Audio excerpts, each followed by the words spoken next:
Alexandra et Damien, bonjour à vous. Bonjour. Damien, tout va bien? Super. Alexandra, la forme? Parfait. Vous êtes ici en fait pour nous parler de voyage et puis parler surtout de votre bébé. Ça s'appelle les Carnets de Magellan et c'est une agence de voyage qui vient tout juste de s'ouvrir sur la cité des Venettes. Effectivement, on vient d'ouvrir cet été, donc une agence de voyage qui est près du pont de Quirino pour le moment, bientôt au centre-ville, et on propose des voyages sur mesure. On va donc pendant une petite demi-heure parler de voyages sur mesure. On va parler de destinations exotiques ou frisquettes. On va en tout cas aller du côté oriental, puisque vous êtes spécialisé, vous avez des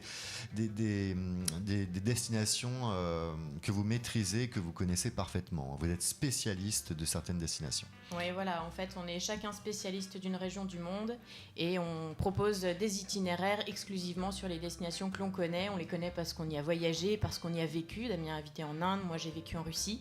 Donc voilà, on propose ces destinations-là parce qu'on les aime et qu'on les connaît très bien. Alors comment on devient un globe-trotter? Comment on devient un voyageur avant de devenir voyagiste? On est voyageur avant, j'imagine. Je pense que ça dépend de la vie de chacun. Enfin, moi, c'est tout simplement parce que dans ma famille, on a beaucoup voyagé en Asie. Et donc, quand j'étais gamin, on faisait des soirées diapos, photos. Et quand j'étais tout gosse, je me suis dit, parce que mes parents ont fait, je ferais mieux qu'eux, tout simplement. C'est comme ça que j'ai attrapé le virus du voyage. Alexandra, comment as-tu découvert le voyage ?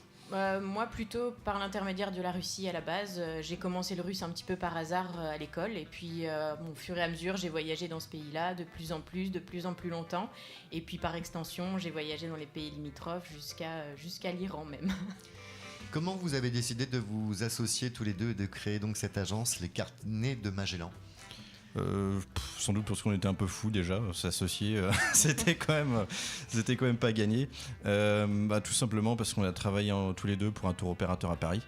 Voilà, on s'est connus comme ça, on est devenus amis et puis on avait envie de créer quelque chose tout simplement.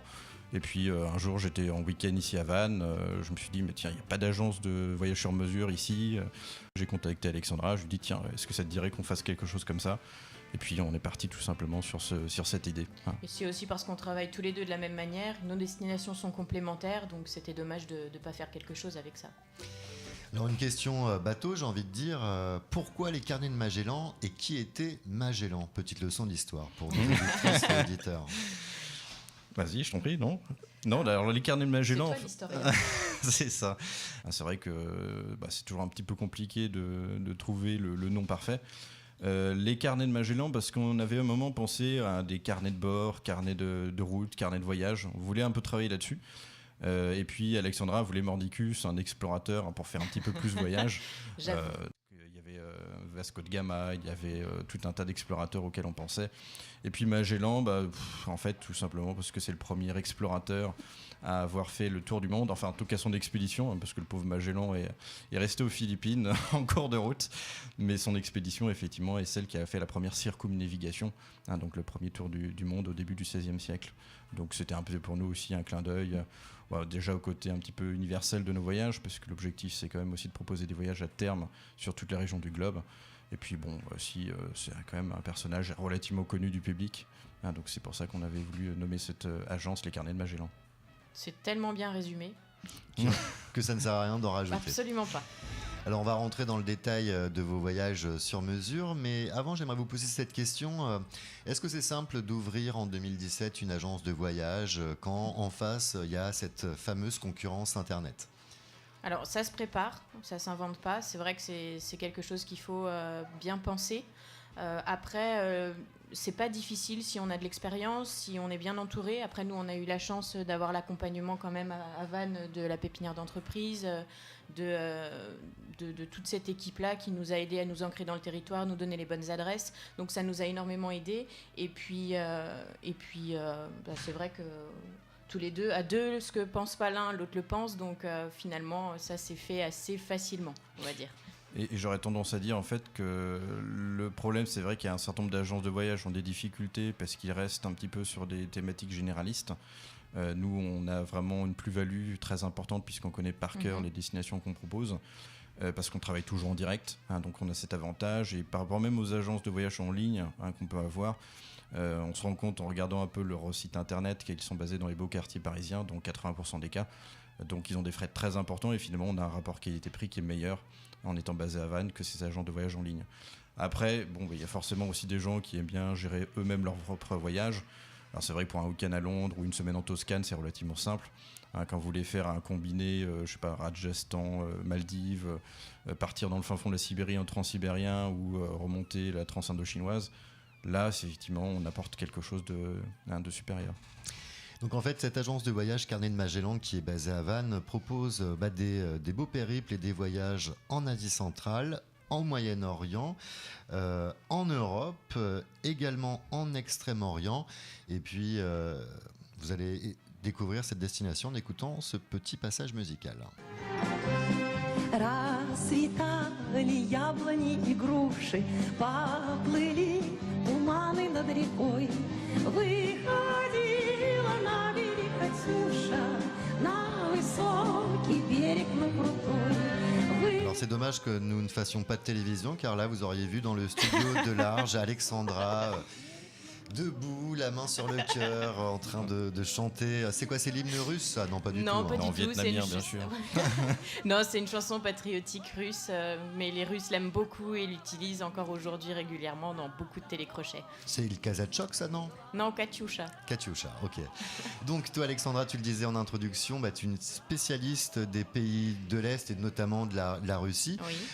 Et tu disais hors micro que non, il ne faisait pas forcément froid tout le temps en Russie. Non, il faut bien choisir sa saison. C'est un climat continental, donc c'est vrai que les hivers sont assez froids et les étés sont assez chauds avec des mi-saisons, mi-figue, mi-raisin, on va dire. Il faut bien choisir sa fenêtre de tir quand on part à la mi-saison.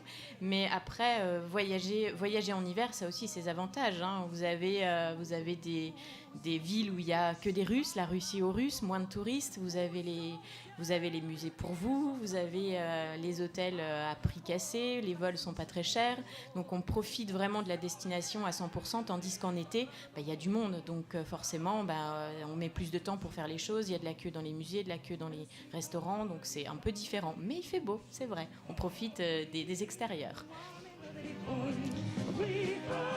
Et donc la Russie, quels sont les atouts touristiques de la Russie? C'est un pays gigantesque. Quelle est sa superficie? Alors c'est pas question pour une championne, mais tu dois le savoir. Enfin, à mon avis, il y a beaucoup de choses à voir et à faire en Russie, entre Moscou, Saint-Pétersbourg, la pampa sibérienne. Oui, la difficulté de la Russie, c'est qu'il y a beaucoup de fuseaux horaires. Donc c'est vrai qu'effectivement, entre Moscou et Vladivostok, il y a un certain décalage horaire qui fait qu'il faut bien s'organiser, d'autant plus que quand on fait un transsibérien, par exemple, tous les billets de train sont à l'heure de Moscou.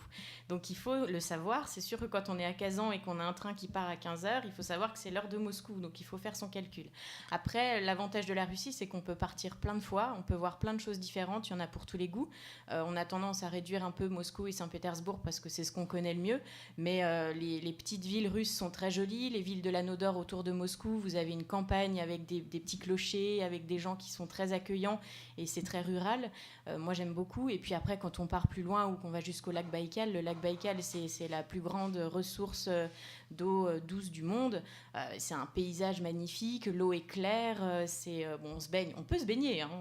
L'eau est à 7 degrés quand il fait très très chaud dehors, donc après on peut tester sa vaillance et sa bravoure dans le lac Baïkal, mais c'est vraiment un paysage qui est sensationnel, époustouflant et qui mérite qu'on aille jusque là-bas. Est-ce que la Russie est un pays touristique? Ah oui. Ah oui, c'est justement ça, et c'est pour ça que je conseille aussi d'y aller en hiver. Pour Saint-Pétersbourg, par exemple, maintenant en été, il y a énormément de monde qui voyage là-bas. Si on fait Saint-Pétersbourg pendant les nuits blanches, par exemple, c'est sacrifié un petit peu parce que vous avez, je sais pas, 3 heures de queue pour rentrer à l'Ermitage. Bon, c'est déjà un musée qui est énorme. Si vous faites 3 heures avant de rentrer dans le musée, il vous reste la moitié de la journée pour profiter du musée. Donc déjà, rien de ça, je trouve que c'est un petit peu dommage. Alexandra, vous disiez que les Russes donc, sont accueillants avec les étrangers. Alors, Avec il les faut, touristes. il faut avoir les clés, il faut avoir le décodeur, parce que les Russes, au premier abord, ne sont pas spécialement ouverts. Après, c'est vrai que culturellement parlant, ils n'ont pas l'habitude. Hein, ils ont quand même eu des années difficiles ces derniers temps. Donc, il faut avoir les clés, il faut savoir que les Russes sont accueillants, mais il faut être patient. Et ils s'ouvrent. Ils s'ouvrent. Vous avez un site internet. Oui. Quelle adresse? www.lescarnetsdemagellan.fr tout Mettez simplement. 3 W quand même. Si moi j'ai envie de prendre le transsibérien, vous pouvez donc me conseiller et m'aider dans ce projet. Le transsibérien, c'est quelque chose de vendeur, quelque chose qui fonctionne bien en ce moment. C'est un rêve pour beaucoup de gens, le transsibérien. Et l'avantage de ce voyage-là, c'est que entre une personne A et une personne B, ce ne sera pas le même voyage. Il y a plein d'étapes possibles sur le transsibérien. On le prend où je te coupe, je vous coupe Alexandra, le transsibérien, ça va de où à où? Qu'est-ce qu'on voit? Quels sont les paysages? Combien de temps ça dure? Alors, si vous le faites, ça va de Moscou jusqu'à Vladivostok. Si vous le faites sans descendre du train, il y en a à peu près pour 5 jours. Après, c'est pas vraiment l'intérêt de ne pas descendre du train. C'est variable. En général, ça se fait sur une quinzaine de jours. Et puis, on a des étapes comme Kazan, la capitale du Tatarstan. Après, vous allez continuer jusqu'à Yekaterinbourg, la ville où a été assassiné le tsar Nicolas II. Vous continuez jusqu'à Novosibirsk, qui est une ville plutôt surprenante parce que c'est vraiment très soviétique. Ensuite, on arrive au lac Baïkal. Donc là, comme je disais tout à l'heure, vous avez beaucoup de choses à faire, c'est très sympa. Et ensuite, on peut continuer jusqu'à Vladivostok si on veut aller jusqu'au bout de la démarche de faire le transsibérien. Et sinon, si on aime vraiment les choses très culturelles, on peut descendre jusqu'à Pékin, faire le trans-mongolien par Ulan-Bator, qui arrive ensuite à Pékin. Qu'est-ce qu'on peut manger dans le transsibérien? Ça dépend. En fait, les Russes, quand ils voyagent en train, ils savent qu'ils vont prendre le train pour plusieurs jours, donc ils vont avoir dans leur petit sac un certain nombre de choses. Bon, la vodka, certes, oui, les clichés sont vrais, ils emmènent de la vodka. Après, il y a beaucoup de gens qui amènent de la nourriture maison, et puis sur les quais du train, il y a pas mal de mamies qui vendent des baies, ils vendent des choses qu'ils ont ramassées dans les bois, ils vendent des petits pâtés qu'ils ont fait eux-mêmes, des pirachki. Donc on peut manger tout un tas de choses et c'est très sympa. Alexandra, des Carnets de Magellan, agence de voyage Vantaise.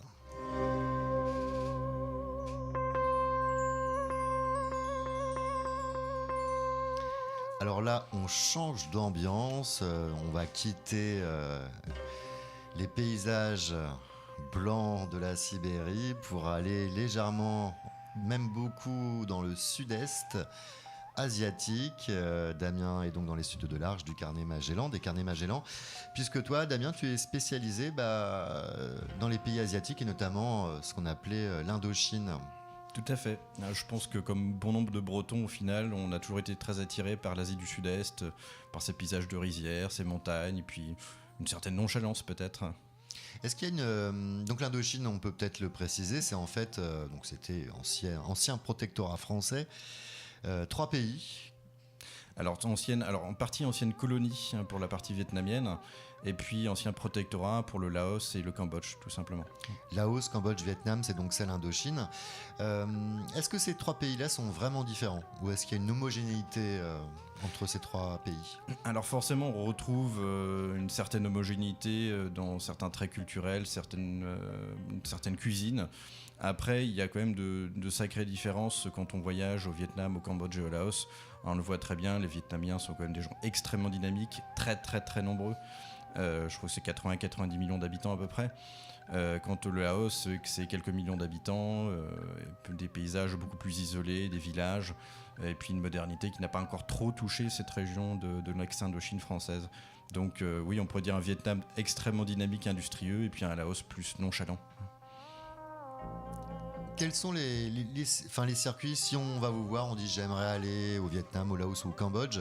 Quelles sont les étapes incontournables, j'ai envie de dire? Et il y en aurait beaucoup trop pour les sourcer. Peut-être qu'au Vietnam, alors dans la partie nord, en général, ce sont plutôt les paysages qu'on va découvrir. Bon, la baie d'Along, absolument mythique, fabuleuse, pour faire des croisières. Ça va être également l'arrière-pays avec des plantations de riz. Donc ça va être autour de Sapa. Il y a également des vallées comme Meisho. Vous pouvez m'aller jusqu'à Dien Bien Phu si vous le souhaitez, pour les nostalgiques. Et puis dans la partie centrale du Vietnam, c'est beaucoup plus culturel, très différent justement du nord. Donc là, on va découvrir notamment 3 sites UNESCO majeurs, une petite cité, un ancien port commerçant chinois et japonais qui s'appelle Hoi An, qui est absolument magnifique avec ses petites lanternes le soir. Enfin, c'est un moment vraiment magique. Et puis 2 autres sites aussi, la fameuse citadelle de Hue. Et également le site hindou de Myson, qui en plus permet de varier un petit peu les plaisirs, puisque le Vietnam est très bouddhiste. Un site hindou, c'est quand même assez particulier au Vietnam. Et puis pour le reste du pays, dans le sud, on va plutôt découvrir le delta du Mekong et puis bien sûr sa capitale Saigon, aujourd'hui Ho Chi Minh Ville. Donc voilà, aussi l'occasion de découvrir un petit peu l'histoire mouvementée de ce pays. Le Vietnam, en fait, c'est un pays qui a à peu près 800 km de côte. Enfin, un pays qui aurait, selon la légende, une forme de dragon, Oui. si je dis pas de bêtises. Exact. Et est-ce que c'est vraiment pareil, le Vietnam du Nord et le Vietnam du Sud? Totalement différent.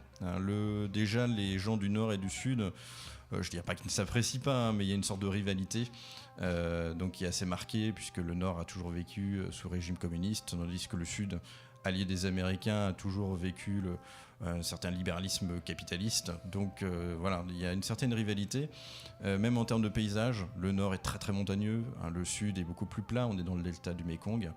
Et puis je dirais même les gens sont différents. On dit que dans le Nord, les gens sont un peu plus fermés, le Sud, les gens sont un peu plus expansifs, plus de joie de vivre. Donc justement, c'est ça aussi l'intérêt du Vietnam, c'est de découvrir sa diversité.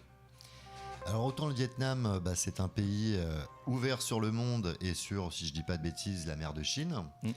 Autant le Laos est un pays enclavé. Il y a pas de, on peut pas aller à la plage au Laos. Alors voilà, longtemps en tout cas ça a été une région enclavée de l'Asie du Sud-Est, effectivement avec ses montagnes quand même assez hautes. Donc après il y a quand même le Mekong qui a toujours été une voie naturelle, qui a permis effectivement de commercer avec le Cambodge en amont. En aval, pardon. En amont, donc, je dis n'importe quoi. Peu importe, en tout cas c'est au sud. Voilà, et aujourd'hui, il y a beaucoup de travaux qui sont réalisés entre la frontière thaïlandaise et la frontière chinoise, des autoroutes qui sont construites, voilà, parce que c'est une région qui se développe beaucoup. Donc c'est justement pour ça qu'à mon avis, il est quand même souhaitable de se dépêcher d'aller au Laos, parce qu'aujourd'hui, ça reste encore relativement traditionnel. Dans 5 ou 10 ans, on ne sait pas trop comment ça va évoluer. Donc le Laos, c'est un des pays les plus pauvres de cette zone. C'est un pays donc enclavé, un pays montagneux. Parmi les attractions touristiques, il y a cette fameuse cité Luang Prabang. Je dirais que c'est même peut-être l'objectif principal lorsqu'on découvre le Laos. C'est peut-être même le justificatif nécessaire pour faire un voyage là-bas. C'est une magnifique cité, une ancienne cité royale, les rois de Luang Prabang. Et ça a été aussi une cité coloniale, puisque l'administration française s'y est implantée. Donc vous avez un mélange d'architecture traditionnelle laotienne et coloniale, avec ses petits temples, avec ses petites rues. Et l'une des choses vraiment les plus sympas quand on découvre Luang Prabang, c'est de le faire à pied. C'est quand même extrêmement agréable de pouvoir découvrir ces petites boutiques, ces restos, ces cafés. C'est vraiment un moment de détente très agréable. Et le Laos est donc un pays qui est traversé par le Mekong, un des plus grands fleuves au monde. Et le Mekong, au Laos, c'est l'endroit où il est le plus large. A priori, où il y a les 4000 îles, où ça fait 15 km de largeur. Et quelque part, ça fait un peu le décor golfe du Morbihan. On pourrait dire ça. Effectivement, les 4000 îles au sud du Laos, c'est même un des plus grands archipels du monde. On l'oublie souvent, les archipels, c'est pas uniquement au milieu d'une mer ou d'un océan, ça peut être également au milieu d'un fleuve. Donc effectivement, il y a toute une région avec un nombre incommensurable d'îles. Je ne sais pas s'il y en a 4000, je ne les ai pas comptées, mais effectivement, c'est assez sympa à découvrir. Et puis, c'est l'occasion aussi de se détendre après un voyage quand même un petit peu long, puisque le Laos est presque aussi grand que le Vietnam, du nord au sud. Donc de temps en temps se détendre au bord du Mekong, faire une petite croisière, voir les dauphins. Il y a également des cascades entre la frontière laotienne et cambodgienne à découvrir. Et puis pas très loin d'ailleurs aussi des 4000 îles, il y a aussi une zone qui est un petit peu moins connue et très sympa, c'est le plateau des Boloven. Vous montez à 1500-2000 mètres d'altitude, donc ça vous permet d'échapper la torpeur de l'été et de découvrir les plantations de café des plateaux des Boloven. Il y a des petits hôtels au milieu des plantations de café qui sont assez chouettes pour faire des balades très sympas. Et au Cambodge, bien entendu, il y a un endroit incontournable qu'on ne présente plus, les temples d'Angkor, mais il y a aussi autre chose. Alors oui, forcément, les temples d'Angkor, c'est souvent parfois la seule raison pour laquelle les gens vont au Cambodge. C'est un petit peu dommage. Alors déjà, le temple d'Angkor, ça mérite au moins 3-4 jours pour les découvrir. C'est absolument gigantesque. On ne s'y ennuie pas. Et il y a d'autres sites très intéressants au Cambodge. C'est pour ça que je recommande toujours aux gens de partir au moins 10 ou 15 jours pour découvrir l'ensemble du pays. Pour parler des plus classiques, Phnom Penh, la capitale, vous avez le Palais Royal, vous avez un certain nombre de pagodes qui sont très intéressantes. Il y a un quartier colonial français autour de l'ambassade de France. Et puis vous avez également tout un tas de musées qui sont dédiés à l'histoire du génocide des Khmers rouges. Donc c'est l'occasion non seulement de découvrir l'histoire de l'Empire Khmer, mais également d'une période aussi un petit peu noire du pays. Et puis moi je recommande aussi toujours d'aller à Battambang. C'est pas très très loin au sud d'Angkor. En plus, ça permet de traverser le Tonle Sap, qui est un grand lac, le plus grand lac du Cambodge. Et vous arrivez à Battambang, qui est une ancienne ville coloniale française, donc avec ses vieilles rues, ses vieilles échoppes, un marché de nuit aussi qui est assez sympa. Donc il ne faut pas hésiter effectivement à sortir des sentiers battus au Cambodge. Il y a d'autres temples que les ceux d'Angkor. Et puis également, vous avez une partie balnéaire qui est assez sympa sur la côte sud, autour de la ville de Sihanoukville.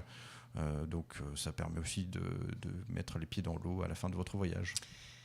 Damien et Alexandra des Carnets de Magellan, agence de voyage Vanthèse, sont dans les studios de Large. Avec cette agence de voyage, les Carnets de Magellan, vous pourrez donc aller en Russie, aller en Asie du Sud-Est, mais pas que. Vous pourrez aussi demander des conseils pour aller dans ce genre de destination. Alors un petit extrait musical, à la limite, on est en rêve party. Pas forcément. Alors là, du coup, c'est vers quelle contrée que vous allez nous emmener, Alexandra ? En Orient, bien sûr.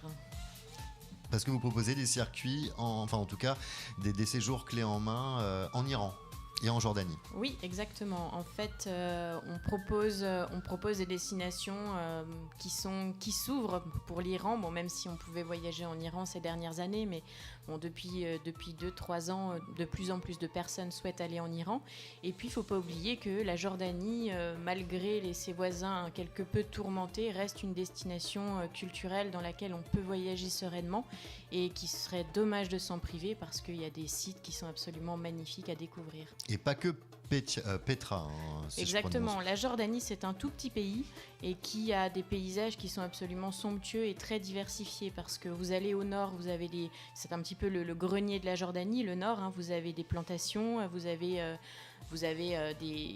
paysage vallonné mais très vert. Et quand vous descendez au sud, vous empruntez la route des rois qu'on ne présente plus. Sinon, on peut la présenter. La route des rois, c'est une route qui est mythique, qu'on peut emprunter pour descendre. Quand on arrive d'Amman, elle relie le nord et le sud du pays, c'est une route qui permet de découvrir des châteaux croisés. Vous avez la forteresse de Kerak, vous avez la forteresse de Shobak, et qui vous fait arriver tranquillement jusqu'à Petra, donc comme vous le disiez, qui est le site le plus connu de Jordanie, bien sûr. Et quand on descend un petit peu plus au sud encore, on a le désert du Wadi Rum, donc qui est un désert assez surprenant parce que vous avez des dunes, mais vous avez aussi des formations rocheuses. Donc c'est absolument magnifique. Et puis quand on descend encore un petit peu, vous avez Aqaba, et qui est une ville sur les bords de la mer Rouge, où là on peut faire des plongées masques et tuba parce que vous avez des coraux parmi les plus beaux du monde, je pense. Alors, plonger au monde. Vas-y, répète, j'avais coupé ton micro, Damien. Je disais effectivement, c'est un des meilleurs spots de plongée au monde, la mer Rouge. Ça. Bon, ça ne double pas les Maldives, parce que Damien ne jure que par les Maldives, c'est vrai. Mais après, quand on est en Jordanie et qu'on souhaite faire 1 ou 2 jours de détente et prendre juste un masque et tuba sans nécessairement avoir une bouteille d'oxygène, on peut découvrir des coraux en mer Rouge. Et ça, c'est sympa. Donc les Carnets de Magellan, vous proposez aux Vanthaises, aux Vantais, aux Morbihanais des voyages, vous les aidez, vous les conseillez, vous les aidez à créer leur voyage de rêve. L'Iran, ça fait quoi quand on arrive à l'aéroport de Téhéran et quand on déambule pour la première fois dans cette capitale iranienne? Alors, quand on arrive à l'aéroport de Téhéran, c'est long parce qu'il y a de la queue à la douane déjà. Comme dans tous les Voilà, aéroports. mais comme beaucoup obtiennent le visa à l'arrivée, c'est vrai que on a un petit peu de queue. Après, c'est vrai que Téhéran, c'est une ville assez surprenante parce que vous avez le nord qui est plutôt les beaux quartiers, le sud de la ville, et c'est très en pente, hein. Vous avez un très fort dénivelé entre le nord et le sud, donc c'est très, très surprenant pour ça. Et au sud, vous avez les bazars, vous avez les faubourgs, donc c'est déjà une diversité assez étonnante entre le nord et le sud. Et puis, c'est pas une ville qui est très jolie, hein. Vous avez Les immeubles des modernes. immeubles, oui, au nord. C'est pas. On a envie assez rapidement d'en sortir parce qu'il y a pas mal de bouchons, il y a pas mal de monde de partout. Donc voilà, c'est disons la porte d'entrée de l'Iran, mais on n'y reste pas très longtemps. Et ce voyage chez les Perses ne laisse pas insensible, parce que c'est quand même une culture très riche. C'est une culture très très riche. Il y a très peu de surprises quant aux sites et monuments culturels en Iran. La vraie surprise quand on voyage en Iran, c'est les Iraniens. Parce qu'ils sont très ouverts, c'est des gens très cultivés, qui ont fait des études. Même les femmes, elles sortent, elles vivent, elles sont entre elles, on les voit dans la rue, pas comme certains autres pays orientaux où on voit très peu les femmes dans la rue. En Iran, on les voit. Et c'est vrai qu'on peut aisément se balader dans les jardins, dans les rues, et on se fait très régulièrement arrêter par des Iraniens qui ont envie juste de savoir d'où vous venez, ce que vous faites. Pas de la curiosité malsaine, mais de la vraie bonne curiosité, de volonté d'échange. Et comme ils parlent quasiment tous anglais, même les tout petits, hein, ils sont hauts comme 3 pommes, ils parlent déjà un petit peu anglais, ils ont envie de vous passer les quelques phrases qu'ils connaissent.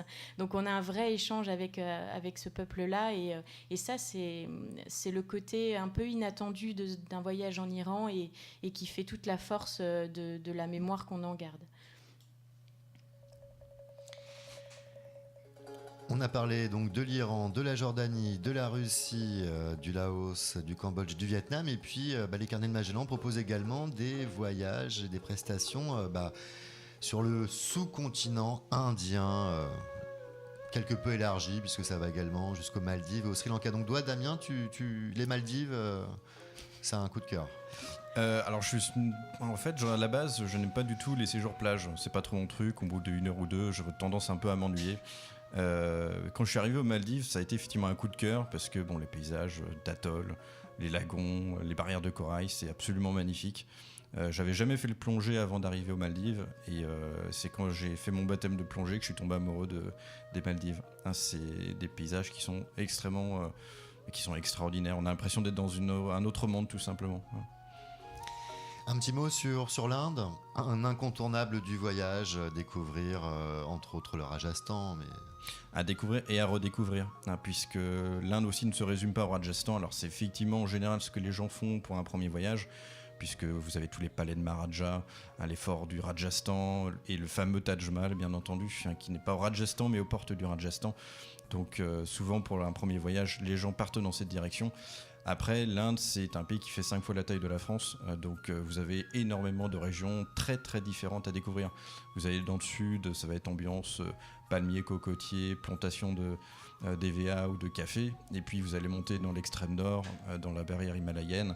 Vous allez vous retrouver plutôt dans des paysages désertiques, lunaires, hein, du Ladakh par exemple, avec ses monastères accrochés sur la montagne. Donc vous pouvez faire 3, 4, 5 voyages en Inde et ça ne ressemblera jamais au précédent. Le Sri Lanka, c'est une petite Inde. Je suis pas sûr que les Sri Lankais apprécieraient, mais au Autant final, pour moi. au final, oui, il y a forcément quelques similitudes, puisque ça va ressembler beaucoup au sud de l'Inde, au Kerala notamment. Donc vous retrouvez ces plages de sable avec cocotiers, ces montagnes à 1500-2000 mètres d'altitude avec des plantations de thé, hein, que vous retrouvez au Kerala et au Sri Lanka, hein, le fameux thé de Ceylan. Culturellement, ethniquement, vous allez retrouver aussi des similitudes, hein. Vous avez par exemple les Tamouls de la région de Madras, où vous allez retrouver aussi une grosse minorité de Tamouls au Sri Lanka. Une des principales différences, c'est que les Ceylanais sont majoritairement bouddhistes. Voilà. Après, on retrouve un petit peu la même atmosphère, même si forcément les sites d'intérêt culturel sont quelque peu variés. Alors on pourrait parler de toutes ces destinations pendant des heures. Malheureusement, les meilleures choses ont une fin. Et cette émission touche à son terme. Quelle est vraiment la plus-value des carnets de Magellan ? Qu'est-ce que vous auriez envie de dire aux auditrices et auditeurs de l'Arche pour qu'ils vous contactent, pour tous ceux qui ont envie de voyager et découvrir ces belles destinations ? Je dirais que notre plus-value, c'est que Damien et moi, comme je disais au départ, on aime nos destinations. Donc, on a vraiment envie de les faire découvrir telles que nous, on les a découvertes, telles qu'on les aime. Et on a toujours ce... c'est pour ça qu'on se lève vraiment tous les matins. Non, mais c'est vrai, pour faire découvrir ces pays-là d'une autre manière que par les sentiers battus que tout le monde connaît, que tout le monde a déjà fait 1000 fois et on a entendu raconter à droite ou à gauche. C'est vraiment ce côté-là qu'on aime. Et je pense aussi la différence, c'est qu'on personnalise systématiquement nos voyages. Oui. C'est-à-dire que vous êtes adepte de voyages culturels, vous voulez voir tous les musées. Au contraire, vous êtes plutôt nature, rando, balade, golf, tout ce que vous voulez. Plutôt rythme souple ou au contraire un rythme mené tambour battant. Dans tous les cas, on va justement vous faire un voyage qui sera adapté à votre façon de voyager, tout simplement pour que vous fassiez de très belles vacances. Donc vous vous occupez des billets d'avion, des locations d'hôtels, éventuellement d'un guide Ce que les gens veulent. Donc au minimum... selon les budgets. Selon le budget également, que ça soit pour un voyage, on va dire avec une autre catégorie d'hôtellerie standard ou au contraire haut de gamme, voire luxe. Une fois de plus, on peut s'occuper de tout. Merci d'être venu dans les studios de Large. Merci pour l'invitation. Et on peut peut-être rappeler votre site internet et le moyen de vous contacter. Oui, c'est le www.lescarnetsdemagellan.fr. Ou le 02 30 85 65 00. Oui, appelez-nous, c'est plus sympa. Et il y a une page Facebook également. Même si le téléphone c'est plus sympa, il y a aussi les réseaux sociaux. Oui, tout à fait. Oui, on a une page Facebook sur laquelle on va communiquer sur les destinations qui sont un petit peu en ce moment où c'est le moment de réserver ou les différents événements qu'on va faire. On va communiquer effectivement sur la page Facebook. Vous pourrez nous retrouver d'ailleurs au Salon du mariage à Vannes les 28 et 29 octobre prochains. On aura un stand où on pourra discuter des voyages de noces des jeunes mariés ou des futurs mariés. Et le plus simple, c'est de toute façon de nous rencontrer, soit à notre agence, soit tout simplement nous en nous déplaçant chez vous. C'est également un service qu'on offre. Donc on a la possibilité, si vous êtes par exemple en petit groupe d'amis, de venir vous voir, quel que soit l'endroit où vous habitez, pour discuter de votre projet de voyage ensemble. Voilà, on va venir avec des cartes, on va venir avec des photos pour discuter de la destination et pouvoir un petit peu affiner le projet de chacun. Damien et Alexandra des Carnets de Magellan, merci beaucoup et bon vent. Merci.